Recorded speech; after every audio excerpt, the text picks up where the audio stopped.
एक बार मुझे कमेंट करके बताइए मेरा ऑडियो वीडियो सब कुछ क्लियर है ना। फिर हम आज की क्लास स्टार्ट करते हैं। ओके, आना स्टार्ट हो गया कमेंट। ऋषि जी का कहना है गुड इवनिंग। ठीक है, गुड इवनिंग ऋषि। जल्दी से लाइव आइए। फिर हम आज रिप्रोडक्टिव सिस्टम पढ़ रहे हैं, क्योंकि कल भी हमारा रिप्रोडक्टिव सिस्टम चल रहा था। 3 क्लास तो रिप्रोडक्टिव सिस्टम में लगती है। जल्दी से रिवाइज करते हैं कि कल हमने क्या पढ़ा था।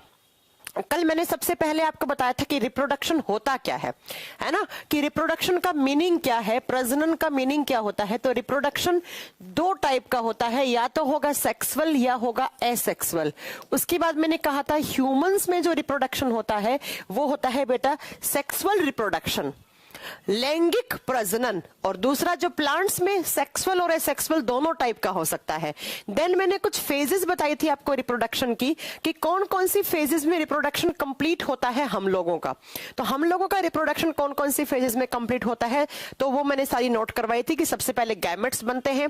देन जो मेल गैमेट्स हैं वो जेनाइटल एरिया से होते हुए फीमेल बॉडी तक पहुंचते हैं। फीमेल बॉडी में जाकर फिलोपियन ट्यूब के अंदर फर्टिलाइजेशन होता है, जिसमें स्पर्म्स और ओवा के फ्यूजन से एक नया जाइगोट बनता है। देन वही जाइगोट यूट्रस में आकर यूट्रस की दीवार के साथ जुड़ जाता है, लग जाता है, जिसे ब्लास्टोसिस्ट कहा जाता है। और देन आप बताओगे कि उसके बाद पूरा का पूरा गैस्ट्रेशन स्टार्ट हो जाता है। 9 महीने तक उस बच्चे का एम्ब्रियोनिक डेवलपमेंट होता है, उसका भ्रूणीय विकास होता है। तो इस तरीके से रिप्रोडक्शन की फेजेस होती हैं। देन मैंने पढ़ाया था मेल रिप्रोडक्टिव सिस्टम स्टार्ट किया था। मेल रिप्रोडक्टिव सिस्टम में मैंने कहा था कि मेन जो मेल रिप्रोडक्टिव सिस्टम है वो 4 पार्ट में बंटा हुआ होता है, जिसमें सबसे पहला पार्ट होता है उसे टेस्टिस या वृषण कहा जाता है।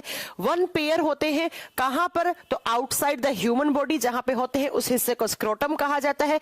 क्यों होते हैं? बिकॉज जो स्पर्म्स बनते हैं वो टेस्टिस में बनते हैं, और स्पर्म्स को बनने के लिए ह्यूमन बॉडी के टेम्परेचर से 2 से 2.5 डिग्री सेल्सियस टेम्परेचर कम चाहिए होता है, इसलिए स्क्रोटम के बाहर, स्क्रोटम के अंदर स्पर्म्स बनते हैं।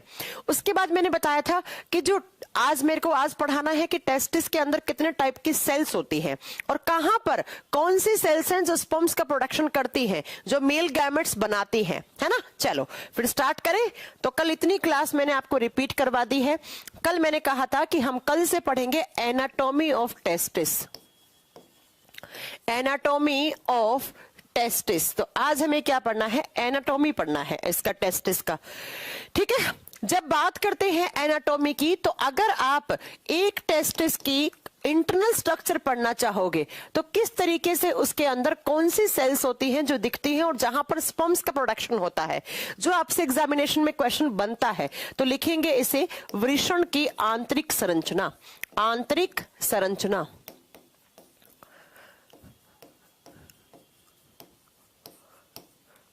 देखो बच्चों, कल मैंने आपको पढ़ाया था, ये वाला इमेज आपको दिखाया था। इस इमेज में मैंने आपको बताया था कि इस तरीके से एक पेयर टेस्टिस होते हैं जिसे मेल गोनेड्स कहा जाता है, नर जनन ग्रंथि कहा जाता है, एक लेफ्ट और एक राइट। और जब आप एक टेस्टिस का इंटरनल बाइसेक्शन करते हैं, आप इसके एनाटॉमी पढ़ना चाहते हैं, आप इसकी आंतरिक संरचना के बारे में पढ़ना चाहते हैं, तो इस तरीके से आप एक टेस्टिस का जब एनाटॉमी करेंगे तो टेस्टिस के अंदर की तरफ आपको ऐसे कुछ कंपार्टमेंट बने हुए दिखेंगे। इस तरीके से ये दिख रहा है आपको, ये कुछ कंपार्टमेंट से बने हुए दिखते हैं, और इन्हीं कंपार्टमेंट के अंदर ऐसे बहुत सारी मेम्ब्रेन से बनी हुई दिखती है। इन मेम्ब्रेन को क्या कहा जाता है? इन्हें टेस्टिक्युलर ल्यूब्यूल कहा जाता है। इस तरीके से आपने एक टेस्टिस का इंटरनल बाइसेक्शन किया तो इसके अंदर आपको ऐसे कुछ कंपार्टमेंट बने हुए दिखते हैं, और ये मेम्ब्रेन्स के बने हुए कंपार्टमेंट होते हैं। इन्हें क्या कहा जाता है? इसे कहा जाता है टेस्टिक्युलर ल्यूब्यूल। पहले तो लिख दो कि इन्हें क्या कहा जाता है? टेस्टिक्युलर ल्यूब्यूल कहा जाता है, हिंदी में वृषण कोष कहा जाता है। लिखेंगे कि ये कंपार्टमेंट कहलाते हैं टेस्टिक्युलर ल्यूब्यूल। ल्यूब्यूल है, ठीक है, टेस्टिक्युलर ल्यूब्यूल, हिंदी में कहा जाता है वृषण कोष। वृषण कोष कहां होते हैं? तो वृषण के अंदर होते हैं, टेस्टिस के अंदर होते हैं। और जब आप बहुत ध्यान से देखोगे तो इसी टेस्टिक्युलर ल्यूब्यूल के अंदर और छोटे छोटे ऐसे कंपार्टमेंट और छोटी छोटी ऐसे मेम्ब्रेन बनी हुई दिखेंगी, और इन मेम्ब्रेन को कहा जाता है सेमनीफेरस ट्यूब्यूल। बेटा ये क्वेश्चन एग्जाम में आता है, इसे कहा जाता है सेमनीफेरस ट्यूब्यूल। ट्यूब होता है छोटा और ट्यूब का भी बहुत छोटा ट्यूब्यूल कहलाता है। हिंदी में इसे कहा जाता है शुक्रजनक नलिकाएं, शुक्रजनक नलिकाएं। और इन्हीं शुक्रजनक नलिकाओं में क्या बनता है, तो इनमें बनता है स्पर्म्स। यहां पर स्पर्मेटोजेनेसिस होता है, कहने का मतलब इनमें स्पर्म्स का फॉर्मेशन होता है, शुक्राणु बनते हैं। अब एग्जाम में कैसे क्वेश्चन आता है, तो ध्यान से सुनो। मैंने कहा कि जब आप दोनों टेस्टिस की एनाटॉमी पढ़ेंगे, उनका इंटरनल सेक्शन करके पढ़ेंगे, तो आपको कुछ ऐसे कंपार्टमेंट बने हुए दिखेंगे। आप इसमें देख भी सकते हैं, ये देखो इस तरीके से कंपार्टमेंट बने हुए हैं ऐसे कुछ मेम्ब्रेन के। और जब इस कंपार्टमेंट को आप अंदर से और ज्यादा आप इलेक्ट्रॉन माइक्रोस्कोप के थ्रू देखेंगे तो आपको कुछ ऐसी मेम्ब्रेन बनी हुई दिखेगी। ये जो इनर वाली मेम्ब्रेन है, ये जो अंदर वाली लाइनिंग है, इन्हें क्या कहा जाता है, इन्हें सेमनीफेरस ट्यूब्यूल, शुक्रजनक नलिकाएं, शुक्रजनक शुक्राणुओं का निर्माण करने वाली नलिकाएं कहा जाता है। ठीक है, और इसे क्या कहा है, तो इसे टेस्टिकुलर ट्यूब्यूल, ये कंपार्टमेंट है। देखो एक कंपार्टमेंट ये हो गया, फिर एक दूसरा कंपार्टमेंट होगा, फिर तीसरा कंपार्टमेंट होगा। और ऐसा माना जाता है कि एक टेस्टिस में ये कितने कंपार्टमेंट होते हैं, तो टोटल 250, तो दोनों में 250 हो जाते हैं। टेस्टिकुलर ट्यूब्यूल की अगर आपसे संख्या पूछे कितनी होती है, क्लास तो चल गया है रवि कुमार, क्लास चल रही है ना बेटा, ऑडियो वीडियो सब कुछ क्लियर है ना, कोई प्रॉब्लम तो नहीं है ना? क्योंकि एक बच्चा कह रहा है क्लास कब स्टार्ट होगा, क्लास तो स्टार्ट हुए ऑलमोस्ट 8-10 मिनट हो गए हैं। तो ऐसे ही ठीक दोनों टेस्टिस के अंदर ऐसे बहुत सारे कंपार्टमेंट होते हैं। एक टेस्टिस के अंदर अप्रोक्स 250 हैं, तो दोनों टेस्टिस के अंदर 500 टेस्टिकुलर ट्यूब्यूल होते हैं। तो एग्जाम में क्वेश्चन आता है कि बच्चा कि ये जो स्पर्म्स बनते हैं ये टेस्टिस के किस हिस्से में बनते हैं, तो या तो आपके पास ऑप्शन में ये होगा, और जो परफेक्ट आंसर है वो होगा सेमनीफेरस ट्यूब्यूल। शुक्रजनक नलिकाओं में शुक्राणुओं का निर्माण होता है। अब क्यों होता है, क्योंकि बेटा इन्हीं शुक्रजनक नलिकाओं में 3 टाइप की सेल्स होती है। मोस्ट इंपॉर्टेंट क्वेश्चन, ये जो टेस्टिस है ना, उनके अंदर 3 टाइप की सेल्स होती हैं। एग्जाम में ये क्वेश्चन आता है यहां से। जब आप बहुत ध्यान से इलेक्ट्रॉन माइक्रोस्कोप की हेल्प से आप अगर इस सेमनीफेरस ट्यूब्यूल को उठाकर देखोगे तो आपको टोटल 3 टाइप की सेल्स दिखेंगी, 3 टाइप की कोशिकाएं दिखेंगी। कौन कौन सी सेल्स, सबसे पहले आती हैं जर्म सेल्स। 1 नंबर पे जो आती हैं उन्हें कहा जाता है जर्म सेल्स, हिंदी में बोलते हैं रोगाणु कोशिका, जर्म सेल्स। और 2 नंबर पे आती हैं उन्हें कहा जाता है Sertoli cells. Germ cells 2 number पे आती हैं, उन्हें कहा जाता है सर्टोली सेल्स। सर्टोली सेल्स, ये एग्जाम के क्वेश्चन है कि ये सेल्स कहां प्रेजेंट होती है। और 3 नंबर पे आती है, वो होती है लैडिंग सेल्स। लैडिंग सेल्स, इन 2 से क्वेश्चन बनेगा, कौन कौन सी से, इससे और इससे। हिंदी में इसे लैडिंग कोशिका ही कहा जाता है। पहला क्वेश्चन तो बेटा क्या बन गया एग्जामिनेशन के लिए, कि ये सेल्स कहां प्रेजेंट होती हैं, या ये सेल्स किसके रिप्रोडक्टिव सिस्टम का हिस्सा है, तो ये सारी मेल रिप्रोडक्टिव सिस्टम में होती हैं बेटा, नर प्रजनन तंत्र में होती है। फीमेल रिप्रोडक्टिव सिस्टम में ऐसी कोई सेल्स नहीं होती है। कहां पे होती है, टेस्टिस के अंदर। कौन कौन सी, germ cells, Sertoli cells and Leydig cells. एक बार फिर से बोलो, germ cells, Sertoli cells and Leydig cells. और जब बात करते हैं बेटा इन सेल्स का फंक्शन क्या है, तो बेटा मेन जर्म सेल्स के अंदर ही क्या बनते हैं, स्पर्म्स। यहां पर किसका फॉर्मेशन होता है, स्पर्म्स फॉर्मेशन यहां पे होता है बेटा। स्पर्म्स फॉर्मेशन, शुक्राणुओं का निर्माण यहां होता है। कौन सी सेल्स में, तो आप बताओगे बेटा जर्म सेल्स में स्पर्मेटोगोनिया होता है। अब स्पर्मेटोगोनिया का मतलब क्या होता है, वो सेल्स जो स्पर्म्स बनाते हैं, है ना। तो आप लिख सकते हो, या तो आप ऐसे ही लिख लो कि इन जर्म सेल्स के अंदर स्पर्म फॉर्मेशन होता है, शुक्राणुओं का निर्माण यहां होता है, या आप लिख सकते हो यहां पर स्पर्मेटोगोनिया होता है। स्पर्मेटोगोनिया का मतलब होता है स्पर्म्स बनाने वाली सेल्स। सर्टोली सेल्स क्या करती है, इन स्पर्म्स को न्यूट्रिशन प्रोवाइड करती है। जो स्पर्म्स बन गए हैं उसको न्यूट्रिशन प्रोवाइड करने का काम करती है। न्यूट्रिशन प्रोवाइड करती है, किसको प्रोवाइड करती है बेटा न्यूट्रिशन? तो आप बताओगे स्पर्म्स को। स्पर्म सेल्स, स्पर्म्स क्या है? एक टाइप की सेल्स है, कोशिका है। तो स्पर्म्स को जो एनर्जी मिलती है या जो न्यूट्रिएंट चाहिए होते हैं, जैसे फ्रक्टोज वगैरह चाहिए होता है स्पर्म्स को, तो वो कौन देता है? यही सर्टोली सेल्स स्पर्म्स को देती है। लैडिंग सेल्स बनाती हैं मेल हार्मोन। लैडिंग सेल्स बनाती हैं मेल हार्मोन, और मेल हार्मोन को हम क्या बोलते हैं? टेस्टोस्टेरोन। ये तो पहले ही पढ़ा चुकी हूं।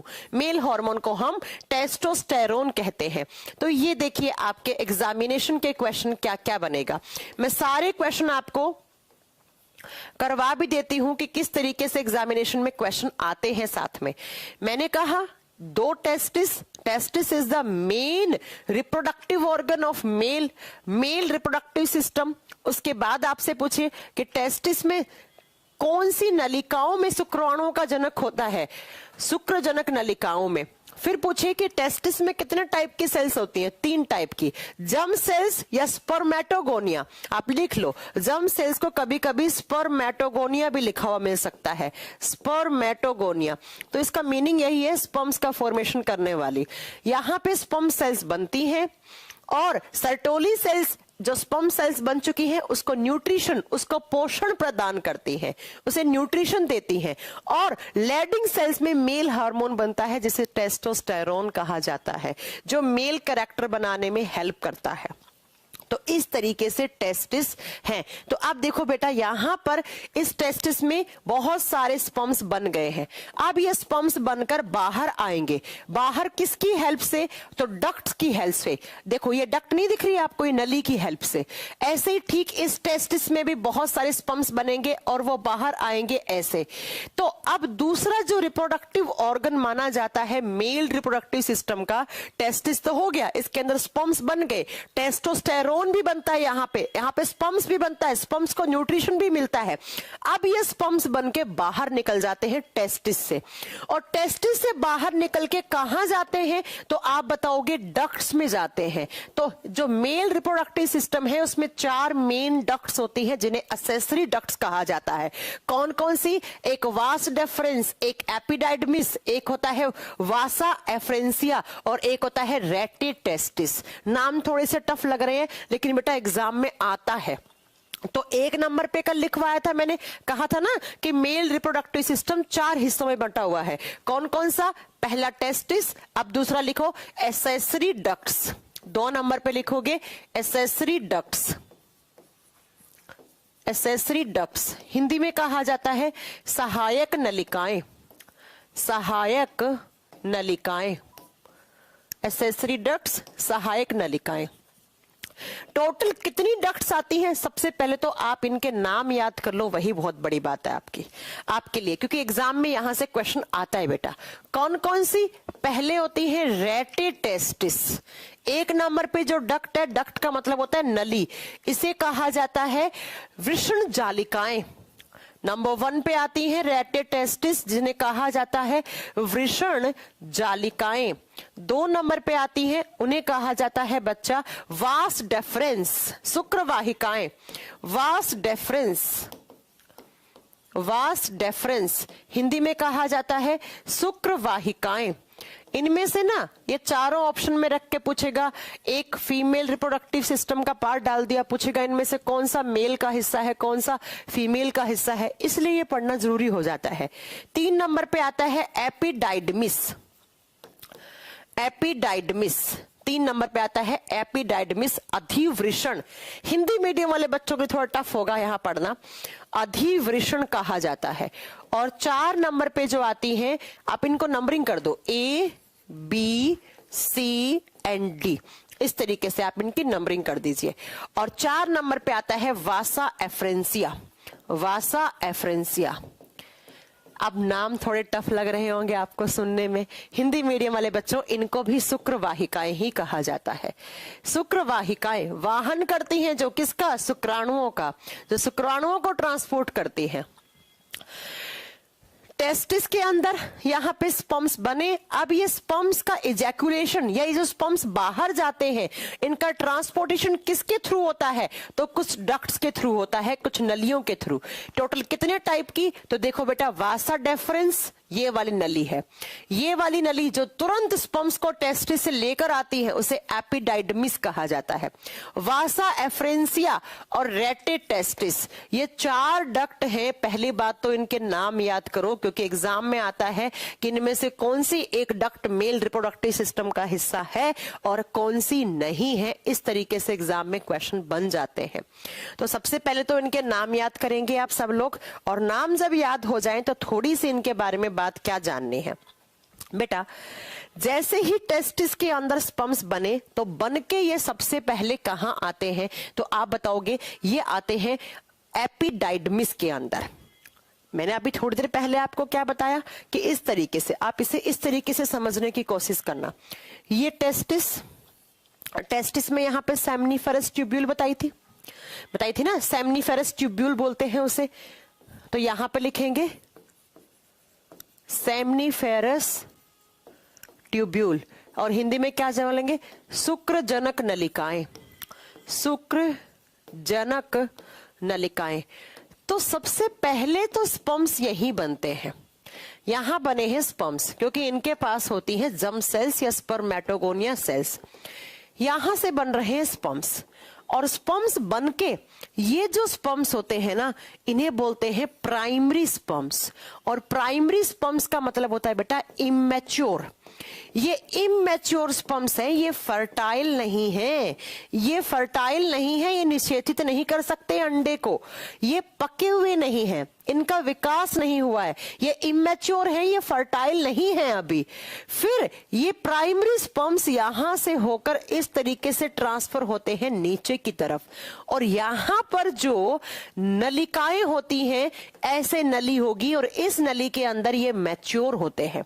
यहां पे स्पर्म्स मैच्योर होते हैं, और स्पर्म्स जहां पर मैच्योर होते हैं उसी को कहा जाता है एपिडाइडमिस।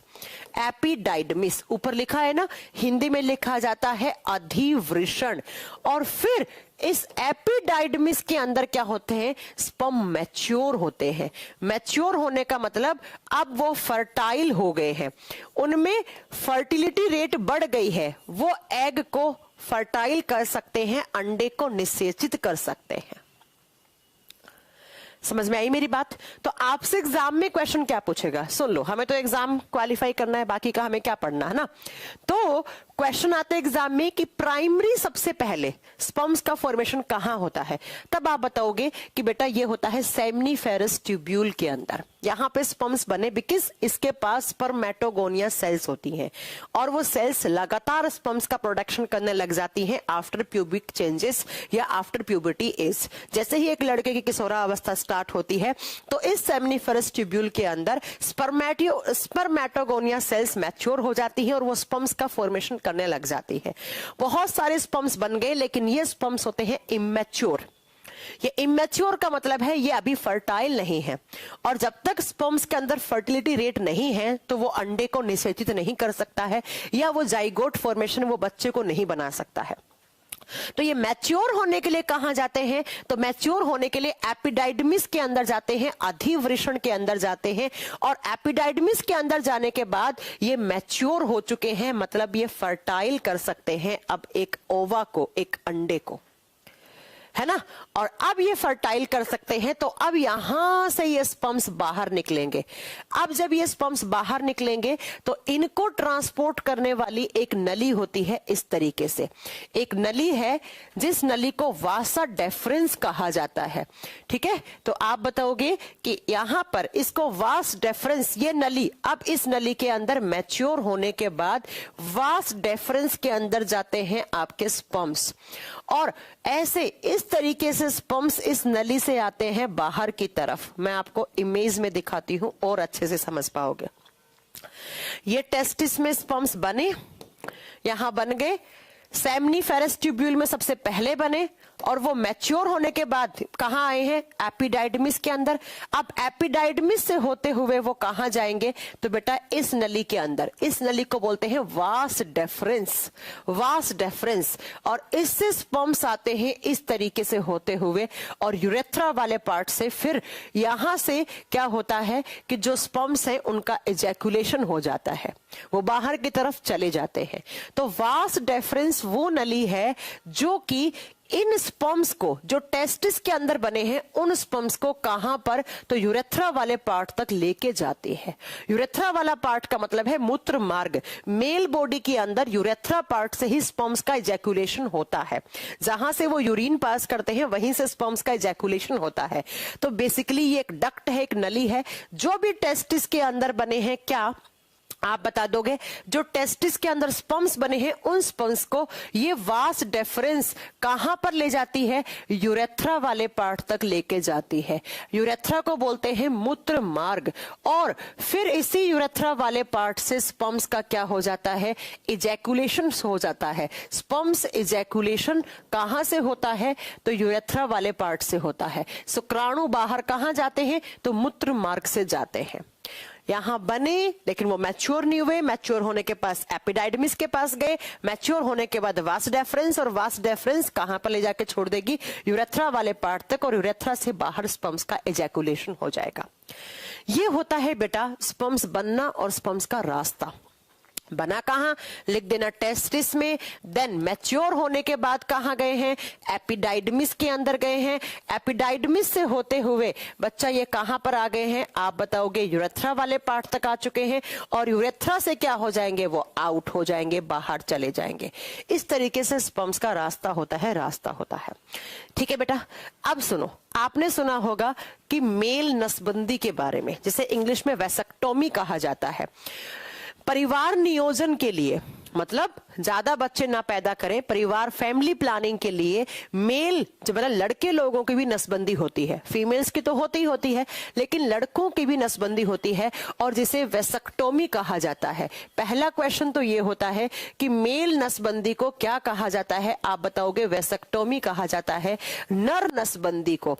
और इस वैसेक्टोमी ऑपरेशन में क्या होता है बेटा, लड़कों के अंदर जो नसबंदी की जाती है उसमें क्या होता है, तो उसमें डॉक्टर इस नली को काट देता है, इस नली को काट देता है। और जब ये नली कट गई है तो आप खुद सोचिए कि अब ये जो स्पर्म्स यहां बने हैं वो यूरेथ्रा वाले पार्ट तक नहीं जा पाएंगे। और जब नहीं जाएंगे तो क्या स्पर्म्स का इजैकुलेशन होगा, नहीं होगा। और जब स्पर्म्स गए ही नहीं फीमेल के जेनाइटल एरिया से होते हुए फैलोपियन ट्यूब तक, तो क्या वो अंडे के साथ फर्टाइल होंगे, नहीं होंगे। तो क्या वो जाइगोट बना पाएंगे, नहीं बना पाएंगे। तो वहीं पर उनकी फैमिली प्लानिंग स्टॉप हो जाती है, मतलब और बच्चे नहीं हो पाते हैं फिर। तो एग्जाम में क्वेश्चन आता है कि मेल नसबंदी को क्या कहा जाता है, तो आप बताओगे बेटा, मेल नसबंदी को कहा जाता है वैसेक्टोमी, नर नसबंदी। और उसमें किस नली को काट दिया जाता है, तो वास डेफरेंस नली को काट दिया जाता है, जिसकी वजह से स्पर्म्स बनेंगे। स्पर्म्स बनना बंद नहीं होता इस ऑपरेशन के बाद, बिकॉज स्पर्म्स तो टेस्टिस में बनते हैं ना बेटा। तो टेस्टिस के अंदर स्पर्म्स तो बनेंगे, लेकिन उन स्पर्म्स का ट्रांसपोर्टेशन नहीं हो पाएगा।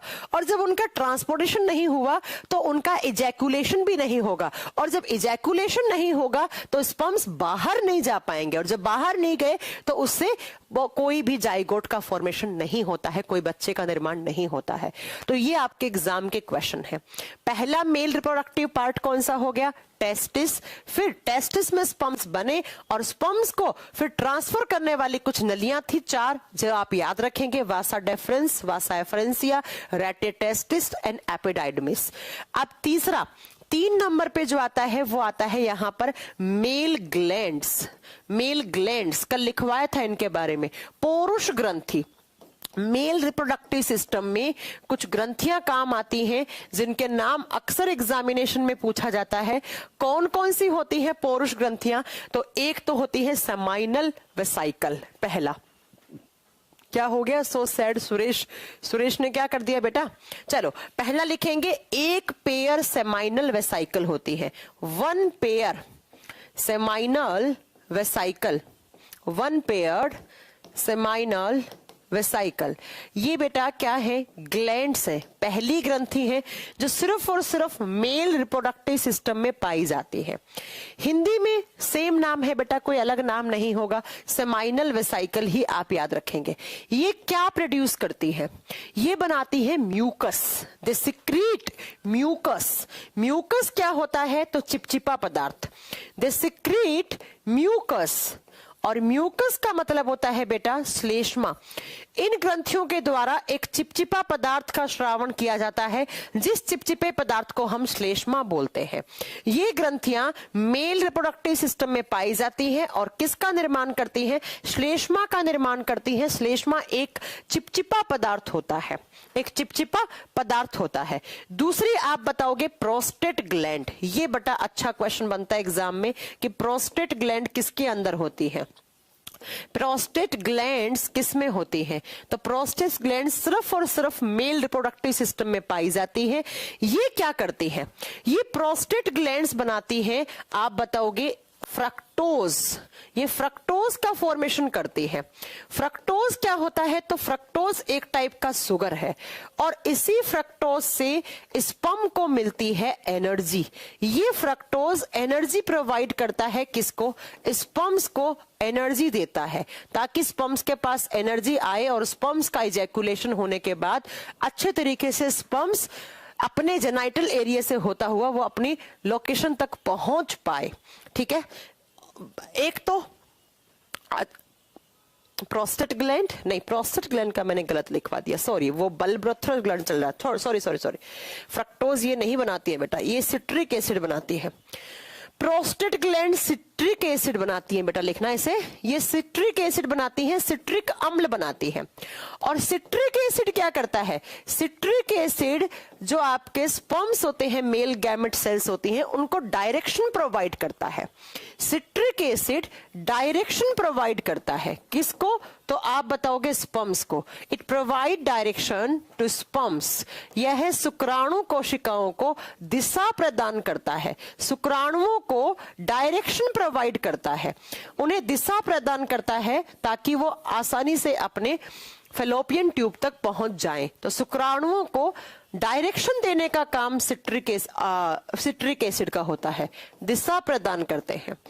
और तीसरा जो होता है वो होती है बलब्रोथ्रल ग्लैंड, 3 नंबर पे आती है, उन्हें कहा जाता है बलब्रोथ्रल ग्लैंड। ये बेटा एग्जाम में ऐसे के ऐसे क्वेश्चन आते हैं, ये भी एक जोड़ी होती है, तो लिखा हुआ होता है पेयर्ड बलब्रोथ्रल ग्लैंड, एक जोड़ी बलब्रोथ्रल ग्लैंड्स होती हैं।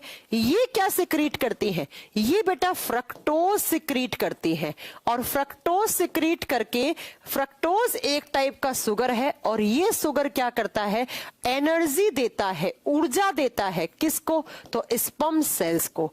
स्पर्म्स को एनर्जी देने का काम कौन करता है, ये बलब्रोथ्रल ग्लैंड करती हैं, बलब्रोथ्रल ग्लैंड करती हैं जो फ्रक्टोज बनाती है। अब बच्चा सुनो मेरी बात ध्यान से, कैसे होती हैं ये ग्लैंड्स, देखो लिखा हुआ है सेमाइनल वेसाइकल, प्रोस्टेट और बलब्रोथ्रल ग्लैंड, लिखा हुआ ना तीनों। यहां स्पर्म्स बन के उनका इस तरीके से उनका ट्रांसपोर्टेशन हुआ वास डेफरेंस से, यहां से स्पर्म्स आ रहे हैं। जैसे ही यहां से स्पर्म्स आएंगे तो ये रही आपकी सेमाइनल वेसाइकल, ये वाली और ये वाली। तो सेमाइनल वेसाइकल इन स्पर्म्स के अंदर एक चिपचिपा पदार्थ डाल देती है जिसे हम म्यूकस बोलते हैं, श्लेष्मा बोलते हैं। तो यहां से म्यूकस डल गया है स्पर्म्स के साथ, और जैसे ही म्यूकस नीचे की तरफ जाएगा, अब म्यूकस के अंदर क्या मिल चुका है, स्पर्म्स मिल चुके हैं। स्पर्म्स जैसे ही आए तो उसके अंदर म्यूकस चिपचिपा पदार्थ किसने डाला, सेमाइनल वेसाइकल। फिर ये चिपचिपा पदार्थ और स्पर्म्स थोड़े नीचे की तरफ जाएंगे तो प्रोस्टेट ग्लैंड होती है मेल बॉडी के अंदर एक जोड़ी, ये देखो प्रोस्टेट ग्लैंड। प्रोस्टेट ग्लैंड क्या करती है, तो प्रोस्टेट ग्लैंड इसके अंदर सिट्रिक एसिड डाल देती है, सिट्रिक एसिड। और ये सिट्रिक एसिड स्पर्म्स को क्या देता है, डायरेक्शन देता है, दिशा प्रदान करता है। तो इस तरीके से फिर नीचे की तरफ स्पर्म्स जाते हैं देन ये बल्बोथ्रल ग्लैंड्स क्या करती हैं, इस जो पीछे से चीज आया सिट्रिक एसिड, म्यूकस, स्पम्स और साथ में इसमें फ्रक्टोज डाल देती है, ताकि इस फ्रक्टोज से इन स्पम्स को क्या मिलती रहे, एनर्जी मिलती रहे। क्या मिलती रहे बेटा, एनर्जी मिलती रहे। तो ये था टेस्टिस जहां पे स्पम्स बने, यहां से स्पम्स बाहर आए और यहां पर टोटल 6 ग्लैंड्स होती हैं, क्योंकि 2 ये होती हैं, 2 ये होती हैं, 2 ये होती हैं। सेमाइनल वेसाइकल ने उन स्पर्म्स के अंदर म्यूकस डाल दिया और प्रोस्टेट ग्लैंड ने उसके अंदर सिट्रिक एसिड डाल दिया ताकि स्पर्म्स को डायरेक्शन मिले, और जो बल्बोथ्रल ग्लैंड है उन्होंने फ्रक्टोज डाल दिया ताकि उसको क्या मिले, आप बताओगे बेटा, उसे एनर्जी भी मिले स्पर्म सेल्स को। तो अब देखो आप, लास्टली जब स्पर्म्स यहां से बाहर इजैक्यूलेट होंगे इससे, तो वो स्पर्म्स नहीं, वो क्या निकलेगा, तो वो आप बताओगे इजैक्यूलेशन होता है बेटा सीमन का, जिसे सीमेन कहते हैं, जिसे हम वीर्य कहते हैं। जब स्पर्म्स, ध्यान से सुनिएगा, जब स्पर्म्स और स्पर्म्स के साथ क्या क्या, तो फ्रक्टोज जिससे इसको एनर्जी मिल रही है, और साथ में क्या, सिट्रिक एसिड, सिट्रिक अम्ल जो उसे डायरेक्शन दे रहा है, और साथ में क्या, तो आप बताओगे म्यूकस, श्लेष्मा, ये सारी चीजें मिलती हैं, तो उसे सीमेन कहा जाता है, उसे वीर्य कहा जाता है, उसे वीर्य कहा जाता है। तो स्पर्म्स तो एक सेल है बेटा, स्पर्म्स तो सेल होती हैं, शुक्राणु तो कोशिकाएं होती हैं, और जब शुक्राणुओं के साथ म्यूकस, फ्रक्टोज, सिट्रिक एसिड मिल जाता है तो उसे सीमेन, उसे वीर्य कहा जाता है। तो अक्सर आपसे एग्जाम में पूछता है व्हाट इज सीमेन, तब आप बताओगे इन सारी चीजों का मिक्सचर सीमेन कहलाता है। म्यूकस चिपचिपाहट देने के लिए, ताकि स्पर्म्स कहीं अलग अलग चिपके ना और सीधा वो डायरेक्शन के हिसाब से वो बाहर इजैकुलेट हो जाए, इसलिए म्यूकस डलता है। सिट्रिक एसिड डायरेक्शन देने के लिए और स्पीड देने के लिए, स्पर्म्स को गति और दिशा प्रदान करने के लिए। फ्रक्टोज एनर्जी देने के लिए स्पर्म सेल्स को। तो जो इजैकुलेशन होता है वो सीमेन का होता है मेल बॉडी से, और सीमेन के अंदर क्या होते हैं, sperms. Then female genital area से होते हुए स्पर्म्स जाते हैं जो अंडे को फर्टाइल करते हैं, जो अंडे को फर्टाइल करते हैं। ठीक है बेटा, समझ रहे हो? तो इस तरीके से स्पर्म्स बने हैं, लेकिन स्पर्म्स किसके थ्रू जा रहे हैं, तब आप बेटा बताओगे सीमेन के थ्रू ट्रांसफर होते हैं मेल बॉडी से फीमेल बॉडी में। ठीक है, अब 4th पार्ट मैंने देखो 4 पार्ट लिखवाए थे। कौन कौन सा पार्ट लिखवाया था, पहला टेस्टिस लिखवाया, तो टेस्टिस में तो बने स्पर्म्स। फिर 2 नंबर पे मैंने क्या लिखवाया बेटा आपको, डक्ट्स लिखवाई 4 टाइप की, है ना। और उसके बाद 3 नंबर पे मेल ग्लैंड्स जो सिर्फ और सिर्फ मेल में होती हैं, तो वो मैंने बता चुकी हूं कि टोटल ये 6 होती हैं। वैसे टेस्टिस भी एक टाइप का ग्लैंड है, लेकिन टेस्टिस से टेस्टोस्टेरोन हार्मोन बनता है। ग्लैंड्स कौन कौन सी होगी, प्रोस्टेट ग्लैंड पूछ ले कहां होती है, मेल बॉडी में होती है, मेल रिप्रोडक्टिव सिस्टम का हिस्सा होती है। बल्बोथ्रल ग्लैंड कहां होती है, मेल बॉडी में होती है। और तीसरी मैंने आपको कौन सी बताई है, सेमाइनल वेसाइकल। तो ये तीनों कहां होती है, मेल रिप्रोडक्टिव सिस्टम की। और 4th वाला हिस्सा होता है, उसे बोलते हैं external genital area. External genital area का मतलब है जहां से यूरेथ्रा वाला पार्ट है, बाहरी जननांग भाग। और वो कौन सा पार्ट, तो वो इस हिस्से को कहा जाता है, फोरस्किन वाले हिस्से को, या ग्लैंस पेनिस को कहा जाता है एक्सटर्नल जेनाइटल एरिया, जहां से यूरिन रिमूव होता है और वहीं से स्पर्म्स का इजैकुलेशन होता है, वहीं से स्पर्म्स बाहर जाते हैं। तो कुछ इस तरीके से मेल रिप्रोडक्टिव सिस्टम काम करता है, कुछ इस तरीके से मेल रिप्रोडक्टिव सिस्टम काम करता है। जो आपसे एग्जामिनेशन में क्वेश्चन पूछे जाते हैं वो यहीं से ही पूछे जाएंगे, इससे ज्यादा आपको कुछ जानने की जरूरत नहीं है। क्या क्या क्वेश्चन पूछ सकता है, टेस्टिस की लोकेशन क्या होती है, टेस्टिस कहां, जिस हिस्से में होते हैं उसे क्या बोलते हैं। देन पूछ सकता है टेस्टोस्टेरोन हार्मोन कौन सी सेल्स बनाती हैं, स्पर्म्स कौन सी सेल्स बनाती हैं, स्पर्म्स प्राइमरी बेसिस पे कहां बनते हैं, मैच्योर होने के बाद कहां बनते हैं, उनको ट्रांसपोर्ट करने वाली मेन डक्ट कौन सी है, प्रोस्टेट ग्लैंड का फंक्शन क्या होता है, बल्बोथ्रल ग्लैंड का फंक्शन क्या होता है, और म्यूकस कौन सी ग्लैंड बनाती है। ऐसे कुछ करके एग्जाम में क्वेश्चन आते हैं। ठीक है। स्पर्म में कौन सी या सीमेन में कौन सी कार्बोहाइड्रेट होती है? फ्रक्टोज होती है। कौन सा एसिड होता है? सिट्रिक एसिड होता है। Citric acid direction and speed देता है and fructose nutrition and energy provide करता है स्पर्म्स को। और म्यूकस यहां वहां पर चिपकने ना दे स्पर्म सेल्स को, सीधा उनको बाहर की तरफ इजैक्यूलेशन होने में मदद करता है। तो कुछ इस तरीके से मेल रिप्रोडक्टिव सिस्टम काम करता है। आपको इतना ही यहां पर याद रखना है, इससे ज्यादा आपको याद नहीं रखना है, ठीक है। अब हम पढ़ेंगे फीमेल रिप्रोडक्टिव सिस्टम के बारे में। ये मेल रिप्रोडक्टिव सिस्टम आपका कंप्लीट हो चुका है, इससे ज्यादा आपको कुछ भी याद करने की जरूरत नहीं है। नेक्स्ट लिखोगे आप female reproductive system. Female reproductive system, मादा प्रजनन तंत्र, फीमेल रिप्रोडक्टिव सिस्टम। हाँ जी, किसी को कोई डाउट तो नहीं है? आप पूछ सकते हैं कोई भी डाउट हो तो। हिंदी में कहा जाता है मादा प्रजनन तंत्र। और फीमेल रिप्रोडक्टिव सिस्टम के हिस्से कितने होते हैं तो वो सुन लीजिए। अगर आपसे पूछे फीमेल रिप्रोडक्टिव सिस्टम का भी लोकेशन क्या है तो पेल्विक रीजन में ही होता है बेटा, श्रोणीय भाग में होता है। पेल्विक रीजन क्या होता है? इंटेस्टाइन से नीचे की तरफ के हिस्से को श्रोणीय हिस्सा कहा जाता है, ये भी श्रोणी भाग में होता है। फीमेल रिप्रोडक्टिव सिस्टम के टोटल कितने पार्ट होते हैं वो सुन लो।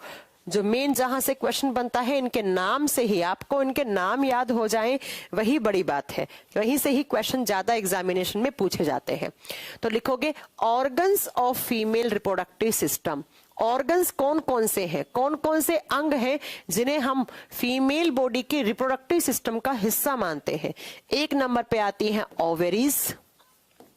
ओवेरीज जिसे हिंदी में बोलते हैं अंडाशय। कितनी होती हैं ओवेरीज? तो एक जोड़ी। जैसे मेल बॉडी में एक पेयर टेस्टिस है, ठीक वैसे ही फीमेल बॉडी में एक पेयर ओवेरीज होते हैं, अंडाशय होते हैं। नेक्स्ट उसके बाद आती है एक पेयर ओवाडक्ट, वन पेयर ओवाडक्ट। और ओवाडक्ट को ही हम फैलोपियन ट्यूब बोलते हैं। हिंदी में बोलते हैं एक जोड़ी अंडवाहिका नली। एक जोड़ी अंडवाहिका जो अंडों का वाहन करती है, अंडवाहिका नली, या हम इसी को ही दूसरा क्या नाम से पुकार सकते हैं? इन्हीं को हम बेटा फैलोपियन ट्यूब भी कहते हैं।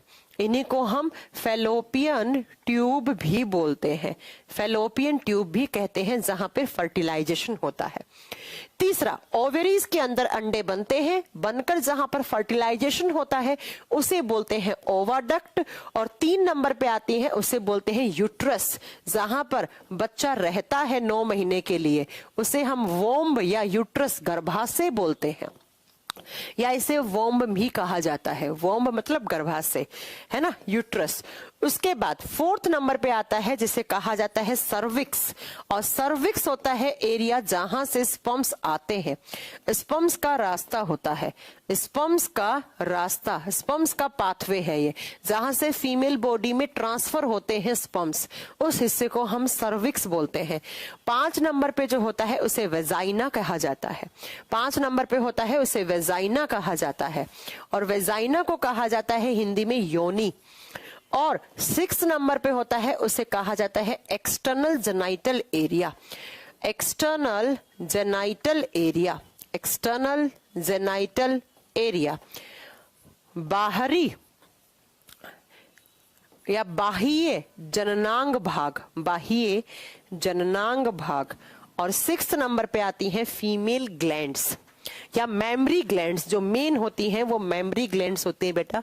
जब लड़की प्रेग्नेंट हो जाती है उसके बाद उनके अंदर दूध का फॉर्मेशन होता है, मेमरी ग्लैंड्स। और आप लिख सकते हो they are milk producing glands, दुग्ध वाली ग्रंथियां, दुग्ध प्रदान बनाने वाली ग्रंथियां, दूध बनाने वाली ग्रंथियां, प्रदान करने वाली ग्रंथियां या दूध बनाने वाली ग्रंथियां। तो ये टोटल फीमेल रिप्रोडक्टिव सिस्टम के हिस्सा माना जाता है। आपको एक बार फीमेल रिप्रोडक्टिव सिस्टम का भी इमेज दिखा देती हूं। इस तरीके से होता है फीमेल रिप्रोडक्टिव सिस्टम। ध्यान से सुनना, इसकी इंटरनल एनाटॉमी लिखी हुई है, तो कुछ इसी तरीके से फीमेल रिप्रोडक्टिव सिस्टम रहता है। देखो, इस हिस्से को कहा जाता है वेजाइना वाला हिस्सा, और यहीं से आपके स्पर्म्स का एंट्री होती है। वेजाइना से होते हुए सर्विक्स मेन पार्ट है जहां से फीमेल रिप्रोडक्टिव सिस्टम के इनर पार्ट में आपके स्पर्म्स आते हैं। ये स्पर्म्स आ चुके हैं, ये कैनल बनी हुई है, सर्विकल कैनल का मतलब एक गुहा है इस तरीके से, और यहां से जाते हैं स्पर्म्स होते हुए कहां पर, तो इस एरिया में, इस एरिया को बोलते हैं फैलोपियन ट्यूब। यहां से जाते हैं इस तरीके से फैलोपियन ट्यूब में। ये फीमेल बॉडी की ओवेरी है, ये अंडाशय है, ये एक ओवेरी है, ये दूसरा ओवेरी है। ओवेरी को हिंदी में अंडाशय कहा जाता है। और इन ओवेरीज के अंदर क्या बनते हैं, तो यहां पर बनते हैं एग, अंडे, या हम ओवा बोल सकते हैं। हिंदी में हम इसे डिंब कह सकते हैं। तो यहां पर बने हैं एग, और एग बनना कब शुरू हो जाते हैं, after menstrual flow, first menstrual flow के बाद। जब लड़कियों के अंदर प्यूबर्टी एज के बाद मासिक धर्म चक्र स्टार्ट होता है, तो उस समय हर एक लड़की में क्या बनना स्टार्ट हो जाता है, अंडे, एग बनना स्टार्ट हो जाते हैं। और ये एग बनकर इस तरीके से 14 दिन के बाद बाहर आ जाते हैं कहां पर, फैलोपियन ट्यूब में, फैलोपियन ट्यूब में। और फैलोपियन ट्यूब में आकर यहाँ अंडा बैठ गया है। अब ये इंतजार करता है किसका, स्पर्म सेल्स का। तो अगर स्पर्म सेल्स यहां से आएंगी, स्पर्म्स किसकी फॉर्म में आएगा, सीमेन की फॉर्म में। सीमेन क्या है, तो चिपचिपा पदार्थ है जिसे हम वीर्य कहते हैं, और इसी सीमेन में होती हैं स्पर्म सेल्स। तो जैसे ही सीमेन आया तो उसके अंदर स्पर्म सेल्स हैं। ये स्पर्म्स इस एरिया से एंटर करती हैं, वेजाइना से होता हुआ सर्विक्स, फिर सर्विक्स से कैनाल बना हुआ है, और यहां से होता हुआ फैलोपियन ट्यूब में जाता है स्पर्म्स। यहां जाके स्पर्म मिल जाता है अंडे के साथ, और स्पर्म्स और अंडे के जुड़ने से यहीं पर फैलोपियन ट्यूब में क्या होता है, तो आप बताओगे फर्टिलाइजेशन होता है। क्या होता है यहाँ पर, फर्टिलाइजेशन होता है, निषेचन की प्रक्रिया होती है। व्हाट इज फर्टिलाइजेशन, तो fusion of sperms and egg cells. शुक्राणु और अंडाणु का जो फ्यूजन है, जो जुड़ना है, उसी को फर्टिलाइजेशन या निषेचन कहा जाता है। तो निषेचन कहाँ हो रहा है, आप बताओगे अंडवाहिका नलिका के अंदर, फैलोपियन ट्यूब के अंदर। इसी ट्यूब को फैलोपियन ट्यूब या ओवाडक्ट कहा जाता है। देन इनके जुड़ने से एक नया सेल बनता है जिसे जाइगोट बोलते हैं। फिर यही जाइगोट यहां से बनके नीचे की तरफ आके, ये क्या है आपका, यूट्रस है। क्या है ये, यूट्रस। इसे गर्भाशय कहा जाता है या वोम्ब कहा जाता है। जहां पर बच्चा 9 महीने के लिए रहता है उसे गर्भाशय कहा जाता है। और इस यूट्रस की लाइनिंग के साथ आके ऐसे चिपक जाता है आपका जाइगोट। जब आके चिपकता है तो इसे ब्लास्टोसिस्ट कहा जाता है। फिर अगले 9 महीने तक बच्चा आराम से यहाँ पे रहता है, उसका न्यूट्रिशन आराम से मिलता है उसे। किसके थ्रू, तो कल बताया था प्लेसेंटा के थ्रू। माँ और बच्चे के बीच में जो मेम्ब्रेन बनती है, मदर के यूट्रस और बच्चे के बीच में जो आपका मेम्ब्रेन बनता है इस तरीके से, उस मेम्ब्रेन को प्लेसेंटा या गर्भनाल कहा जाता है। इसी गर्भनाल से मदर अपने बच्चे को पानी, ग्लूकोज, ऑक्सीजन सब कुछ प्रोवाइड करती है। और यहाँ तक 9 महीने तक ये बच्चा रहता है, इसका एम्ब्रियोनिक डेवलपमेंट होता है। देन इसी यूट्रस से और यहाँ से होता हुआ बाद में बच्चे का डिलीवरी हो जाता है, बच्चे का जन्म हो जाता है, बच्चे का जन्म हो जाता है। बात समझ में आ गई आपको मेरी? तो इस तरीके से पूरा का पूरा आप बताएंगे फीमेल रिप्रोडक्टिव सिस्टम के हिस्से हैं। कुछ इनके बारे में पॉइंट लिख लो। सबसे पहले अगर आप ओवेरीज के बारे में पॉइंट लिखना चाहोगे कि ओवेरीज में क्या होता है और कैसे एग्जाम में क्वेश्चन बन सकते हैं। ओवेरी सिर्फ और सिर्फ लड़कियों में होती हैं। ओवेरीज जिन्हें हम बोलते हैं अंडाशय, यहाँ पर क्या बनता है, तो oogenesis होता है। oogenesis का मतलब होता है बच्चा अंडे का निर्माण होना। किसका फॉर्मेशन होना, एग या ओवा बनते हैं। यहाँ पर डिंब बनते हैं, डिंब या अंडाणु बनते हैं। ये लिख दो। एक जोड़ी होते हैं। अंडाशय की जो लंबाई होती है, इसकी लेंथ, वो 2 से 4 सेंटीमीटर की होती है। 2 से 4 सेंटीमीटर की लंबाई होती है। और इस अंडाशय के अंदर की तरफ आप बताओगे बेटा कि क्या होता है, एक ओवेरी की मेम्ब्रेन होती है जिसे ओवेरियन स्ट्रोमा कहा जाता है। ये एक ओवेरी है। इस ओवेरी को प्रोटेक्शन देने के लिए एक मेम्ब्रेन लगी हुई होती है इस तरीके से। ये क्या है, ओवेरी मेम्ब्रेन है। अंडाशय की झिल्ली है। जिसे हम क्या कह सकते हैं, स्ट्रोमा, ओवेरियन स्ट्रोमा भी कहा जाता है। इस झिल्ली का नाम होता है ओवेरियन स्ट्रोमा। कभी कभी फीमेल्स के अंदर इस ओवेरियन स्ट्रोमा में इन्फेक्शन भी हो जाता है। हिंदी में इसे अंडाशय की झिल्ली कहा जाता है, अंडाशय की झिल्ली कहा जाता है। और यहाँ पर इन दोनों ओवेरी में सेम रहता है। यहाँ पर आपके अंडे बन रहे हैं फीमेल बॉडी में। कब बनना शुरू होते हैं, तो after the menstrual flow, first menstrual flow, पहले मासिक धर्म चक्र के बाद, मतलब उसमें अंडे बनना स्टार्ट हो जाते हैं। और इसी ओवेरी से 2 हार्मोन भी रिलीज होते हैं जिसे फीमेल हार्मोन कहा जाता है। ये ही ओवेरी मादा हार्मोन का भी निर्माण करती है। कौन कौन से, तो मैं आपको पढ़ा चुकी हूँ एंडोक्राइन सिस्टम में। पहला होता है एस्ट्रोजन और दूसरा होता है प्रोजेस्टेरोन। तो यहीं से एस्ट्रोजन एंड प्रोजेस्टेरोन हार्मोन का सिक्रेशन भी होता है। एस्ट्रोजन नॉर्मल केस में भी हर एक लड़की में बनता है, लेकिन प्रोजेस्टेरोन प्रेगनेंसी के समय ज्यादा बनता है। ठीक है, ये बात आप याद रखेंगे। और बेटा जब कोई भी अंडा हाफ मैच्योर होता है, जैसे स्पर्म्स थे, उसी तरीके से जब नया नया कोई एक एग बनता है, एग का मतलब ऐसा एग जो इमैच्योर है, इमैच्योर का मतलब जो फर्टाइल नहीं है, है ना, उसको क्या कहा जाता है, ग्राफियन फॉलिकल कहा जाता है। ये एग्जामिनेशन का क्वेश्चन बहुत अच्छा बनता है कि what is Graafian follicle. Graafian follicle को हिंदी में ग्राफियन फॉलिकल ही कहा जाएगा।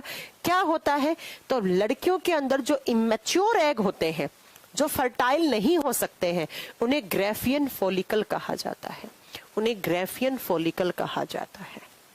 ठीक है, उन्हें ग्राफियन फॉलिकल कहा जाता है। तो ऐसे इसके अंदर से अंडे बन रहे हैं और बन के आए यहाँ पर। अब बताओ फर्टिलाइजेशन कहाँ पे होगा, एग बन गया, इमैच्योर है तो उसे ग्राफियन फॉलिकल, और मैच्योर होने के बाद उसे ओवा ही कह दिया जाता है। अब बनने के बाद कहाँ आएंगे, तो बनने के बाद आते हैं ये फैलोपियन ट्यूब में। फैलोपियन ट्यूब के अंदर, जिसे हम क्या बोलते हैं, अंडवाहिका या ओविडक्ट भी बोलते हैं। और इसके अंदर कौन सी प्रोसेस होती है, तो यहाँ पर होता है एक एग और स्पर्म का फ्यूजन, एग सेल्स और स्पर्म सेल्स का फ्यूजन होता है। स्पर्म होगा, एस नहीं होगा, स्पर्म का, एग और स्पर्म का फ्यूजन होगा और एक नया जाइगोट बनेगा, एक युग्मनस बनेगा, एक युग्मनस बनेगा। फिर ये जाइगोट बनके कहां पर ट्रांसफर हो जाता है, इसका इम्प्लांटेशन हो जाता है मैम यूट्रस में, यूट्रस जिसे गर्भाशय कहते हैं। और फिर इसी यूट्रस में 9 महीने तक बच्चा रहता है। उसका क्या होता है, एम्ब्रियोनिक डेवलपमेंट होता है, उसका भ्रूणीय विकास होता है। और 9 महीने के बाद उसका क्या हो जाता है, जन्म, उसका बॉर्न हो जाता है, उसका जन्म हो जाता है। ठीक है बेटा। और फिर जैसे ही एक फीमेल प्रेग्नेंट होती है तो प्रोजेस्टेरोन हार्मोन बन गया। और मैंने आपको पढ़ाया था एक और बनता है प्रोलैक्टिन हार्मोन। प्रोलैक्टिन क्या करता है बेटा, जो मेमरी ग्लैंड्स होती हैं, मेमरी ग्लैंड्स क्या होती हैं, जो दूध बनाने वाली ग्रंथियां होती हैं, उनके अंदर दूध बनाने का काम करता है। फिर ऑक्सीटोसिन क्या करता है, तो उस दूध के इजैकुलेशन में हेल्प करता है। उस दूध को बाहर की तरफ निकालने का काम किसका होता है, ऑक्सीटोसिन हार्मोन का होता है। तो कुछ इस तरीके से फीमेल रिप्रोडक्टिव सिस्टम काम करता है बेटा। बाकी आपको ज्यादा नहीं याद रखना है। रिलैक्सिन हार्मोन मैंने बता दिया है, वो भी प्रेगनेंसी के समय ही निकलता है, वो भी प्रेगनेंसी के समय ही निकलता है। पढ़ा चुकी हूँ आपको, हार्मोन वगैरह सब पहले पढ़ा चुकी हूँ, ये बार बार पढ़ाने की कोई जरूरत नहीं है। ठीक है, वो प्लेसेंटा के डेवलपमेंट के लिए काम में आता है बेटा, प्लेसेंटा बनाता है वो। तो यही कुछ क्वेश्चन होते हैं। देखो ओवेरी से क्वेश्चन आ सकता है, what is Graafian follicle, seminal vesicle, bulbourethral gland, prostate gland, और कहां पर होते हैं टेस्टिस, और कहां पर फर्टिलाइजेशन की प्रोसेस होती है, तो फैलोपियन ट्यूब में। ये क्वेश्चन सबसे ज्यादा रिपीटेड क्वेश्चन है, ये क्वेश्चन सबसे ज्यादा रिपीटेड क्वेश्चन है कि हाफ मैच्योर अंडे क्या कहलाते हैं। एंड और तो कोई ऐसा कोई क्वेश्चन नहीं है जो इतना ज्यादा बहुत ही ज्यादा इंपॉर्टेंट है यहाँ पर, और कोई ज्यादा ऐसा क्वेश्चन नहीं है। ठीक है, तो ये प्रोसेस मैंने अभी तक आपको पढ़ा दिया है, male reproductive system and female reproductive system कैसे काम करता है। ये जो मेन था वो मैंने बता दिया है। अब बेटा अगर जब फीमेल बॉडी के अंदर एग बने, अंडा बना, और उस एग को फर्टिलाइज होने के लिए स्पर्म्स नहीं मिले, तब वो अंडा मेंस्ट्रुअल फ्लो के रूप में बाहर निकल जाता है, अंडा आउट हो जाता है। कब? तो मेंस्ट्रुअल फ्लो के साथ। तो एक क्लास का मैं वीडियो अपलोड करवाऊंगी जिसमें थोड़ी सी एक्स्ट्रा इंफॉर्मेशन है मेंस्ट्रुअल फ्लो के बारे में। एंड बहुत सारे बच्चे अक्सर ये पूछते हैं कि मैम ट्विंस बेबी कैसे होते हैं। आप में से भी कुछ होंगे जो ये जानना चाहते होंगे कि ट्विंस बच्चे कैसे होते हैं, तो उसके लिए एक वीडियो अपलोड करवा दूंगी। चैप्टर मैंने पूरा करवा दिया है आपको। आज और कल की क्लास में जो क्वेश्चन आ सकते हैं वो वास डेफरेंस, वेसेक्टोमी, और ये आपके बलब्रथा ग्लैंड, प्रोस्टेट ग्लैंड, या फिर फेलोपियन ट्यूब, इनसे ही क्वेश्चन बनते हैं इस चैप्टर में। बाकी कोई ऐसा क्वेश्चन नहीं बनता है। लेकिन अगर आपको थोड़ी सी ज्यादा जानकारी चाहिए कि कैसे ट्विंस होते हैं और कैसे मेंस्ट्रुअल फ्लो कब होता है, कब नहीं होता है, ये सारी के लिए मेरे पास एक वीडियो है, वो मैं अपलोड करवा दूंगी। ठीक है बेटा, तो ये अगर आपको जानना है तो। बाकी तो आपका हो गया है। हाँ, ट्विंस बेबी का मैंने उसमें बना दिया है कि ट्विंस कैसे होते हैं, अगर आपको जानना है तो। और ट्विंस भी 2 टाइप के होते हैं, मैंने उस वीडियो में सारा बता रखा है। तो वो वीडियो मैं कल डलवा दूंगी और कल आप उसको वीडियो को पढ़ लीजिएगा। अब आपकी नेक्स्ट क्लास जो है वो मंडे को ही होगी, वो सोमवार को ही होगी। ठीक है, और मंडे को वृषण क्या है बेटा? टेस्टिस को हिंदी में वृषण कहा जाता है। भावना, भावना कितनी देर से तो पढ़ा रही हूँ, लिख रही हूँ, कल भी लिखा बोर्ड पे, आज भी लिखा, आपको अभी तक समझ में नहीं आया? अच्छा, एक बार कमेंट करके बताओ जल्दी से। बेटा केमिस्ट्री की क्लास में आज कुछ प्रॉब्लम आ गई थी सैयद खान, आज कुछ प्रॉब्लम आ गई थी लाइव होने में स्टूडियो में, इसलिए। ठीक है, तो अब मैं मंडे को आपको करवाऊंगी रेस्पिरेटरी सिस्टम। 3 क्लास लगेंगी रेस्पिरेटरी सिस्टम की, तो वो मंडे को करेंगे हम। ठीक है, test tube baby and surrogacy एक अलग केस होता है बेटा, वो आपको मैं अलग से बता दूंगी किसी दिन। ठीक है, क्योंकि अभी मेरा टाइम हो चुका है अगली क्लास का। तो test tube baby, IVF and surrogacy, ये क्या होता है? आईवीएफ को ही टेस्ट ट्यूब बेबी बोलते हैं आप। ठीक है, ये क्या होता है ये मैं एक अलग से वीडियो में बना दूंगी आपको, कोई प्रॉब्लम नहीं है। सैरोगेट मदर क्या होता है बेटा? सैरोगेसी के अंदर क्या होता है? ऐसी फीमेल्स जो अपना देखो 2-3 रीजन होते हैं सैरोगेसी के केस में जाने का। एक तो ये बॉलीवुड इंडस्ट्री वाली जो हीरोइंस होती हैं जो अपना फिगर खराब नहीं करना चाहती, तो वो अक्सर सैरोगेसी मदर को अपनाती हैं। दूसरी ऐसी होती है कि जिनके एग फर्टाइल नहीं हो पा रहे हैं, तब वो सैरोगेसी के केस पे जाते हैं। सैरोगेसी में क्या किया जाता है बेटा कि बाहर मतलब लैब के अंदर स्पर्म और अंडे का फ्यूजन करवा के जो जाइगोट फॉर्मेशन होता है उसको एक मदर के अंदर यूट्रस के अंदर इम्प्लांट करके फिर उस बच्चे का एम्ब्रियोनिक डेवलपमेंट करवा के उसका जन्म करवाया जाता है। ठीक है, वो जो मैं बता दूंगी आपको। ठीक है, आगे बता दूंगी सैरोगेसी और आईवीएफ में पूरा।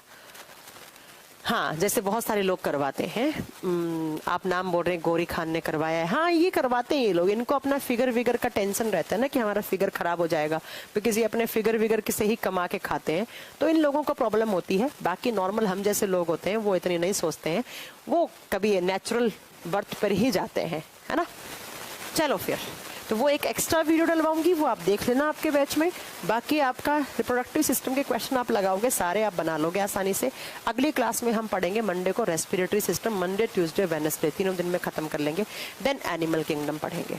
ठीक है, या कोई आई वाला चैप्टर भी बचा है आपका, छोटे मोटे जो चैप्टर बचे होंगे वो करेंगे। आपका ज्यादा सिलेबस नहीं बचा है बेटा, मैंने कहा था जनवरी के फर्स्ट वीक तक आपका हो जाना चाहिए सिलेबस। चलो, कल तुलसी पूजन है, तो तुलसी पूजन की आपको बहुत सारी शुभकामनाएं, और बहुत बढ़िया से तुलसी पूजन, तुलसी की पूजा करें। और कुछ बच्चे बोलेंगे मैम क्रिसमस भी है, तो पर्सनली बताऊं तो मैं क्रिसमस को इतना मानती नहीं हूं, क्योंकि जब एक ही दिन पे तुलसी पूजन और क्रिसमस है, तो मैं तुलसी पूजन की ही शुभकामनाएं देना ज़्यादा अच्छा लगेगा मुझे। लेकिन बाकी आपको भी मैरी क्रिसमस। अगर आप में से कुछ लोग क्रिसमस मनाते हैं तो उनको